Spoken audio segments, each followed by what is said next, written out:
Let's turn now to a look at your weekend forecast, Chris. We saw just beautiful weather yesterday. I mean, it was so cold on Friday, then the sun came out.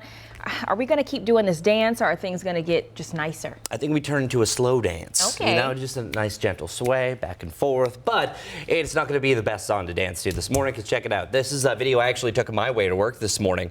Here's what you're going to be encountering. Notice that fog. Notice how the visibilities are really rapidly dropping from place to place. You can barely see in front of you. This would actually be a quarter-mile visibility. So this is a good example that you can barely see in front of you. Even as low as an eighth-mile visibility, they were dropping down as low as 0. So here is a look at our Kannapolis camera. Very tough to see the ballpark. So it is a foggy start to the day. But why is it so foggy? Let's raise that weather IQ. Moisture, clear skies, and a light wind. That is the perfect recipe for fog, and we have all three going. All that rain that we saw on Friday, sometimes it takes a couple of days for it to evaporate. So once you have a really wet ground, that's going to happen. Number 2, clear sky.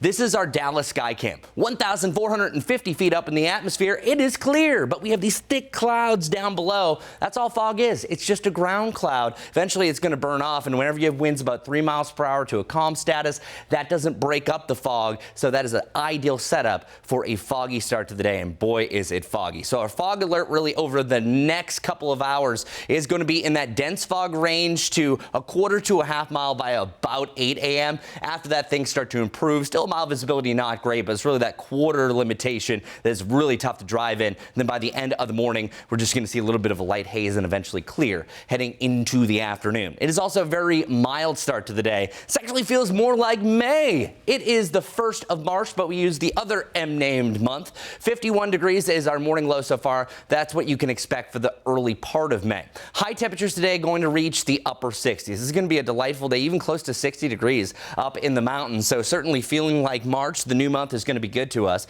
If you are having a late Sunday evening, good for you. Enjoy it. Temperatures falling down through the 60s. We're going to be under mostly cloudy skies at that point. You're going to see a few breaks here and there. Temperatures dropping down through the 50s. And tonight's forecast, it'll be another mild one, either side of 50 degrees, just slipping down into the upper 40s, still well above average. And we're also dealing with a little bit of fog. I don't think it's going to be as dense as what we have this morning. Hour by hour for tomorrow, check this out. We're reaching the lower 70s, so yet again, the same recipe. We are looking at a cloudy start to the day before we see a brighter afternoon. But rainfall chances are triggered starting later on today. Now, I have a spotty rain chance. Don't think you're going to see anything today. It's really later on this evening tonight that we have an isolated rain chance. Looks to be dry on Tuesday. Here's what it looks like. Here's those clouds breaking up a little bit later on, still lingering throughout the day. Just a little bit of green here on the map represents a spotty pop-up rain shower. Nothing big. Seeing sunshine again for your Monday, and then on and off clouds for your Tuesday. Here's the oncoming of that next rain. It's going to be a widespread rain event, kind of like what we saw on Friday. Widespread rain within our travel circle. It looks like it could rain most of the day